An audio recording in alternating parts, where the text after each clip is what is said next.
Salam hörmətli istifadəçi. Bu video dərsdə mən Windows XP əməliyyat sistemində qovluğun gizlədilməsi və gizlədilmiş həmin qovluğun yenidən görünən edilməsi əməliyyatlarını başa salacağım. C sertifikatına daxil oluruq. Yeni bir qovluq yaradırıq. Bunun üçün mouse'un sağ düyməsini sıxırıq. Açılan kontekst menüdən New folder əmrini seçirik. Qovluğa ad veririk.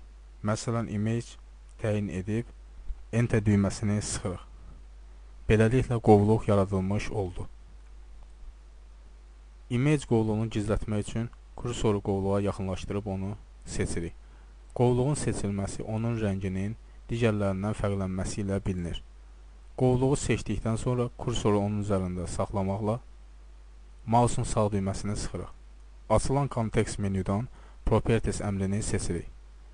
Açılan pəncərədə qovluğun gizlədilməsi üçün Hidden punktunu seçib OK düyməsini sıxırıq və refresh əmrini icra edirik. Göründüyü kimi qovluq gizlədildi. Bu sadə əməliyyat vasitəsilə siz məlumatlarınızı digər istifadəçilərdən gizlədə bilərsiniz. Ancaq onu qeyd etmək istəyirəm ki, məlumatların gizli saxlanılması üçün daha effektiv üsullar vardır. Gizlətdiyimiz qovluğu yenidən görünən etmək üçün göstərəcəyim ardıcıllığa riayət etmək lazımdır. Tool menüsuna daxil olub Folder Options əmrini seçirik. Açılan pəncərədə View bölməsini seçirik. Sonra isə Show Hidden Files and Folders punktunu seçib OK düyməsini sıxırıq. Bu üsulla əməliyyat sistemində gizlədilmiş qovluq və fayllar göstərilir. Biraz əvvəl yaratdığımız image qovluğunu yenidən görünən etmək üçün həmin qovluğu seçirik.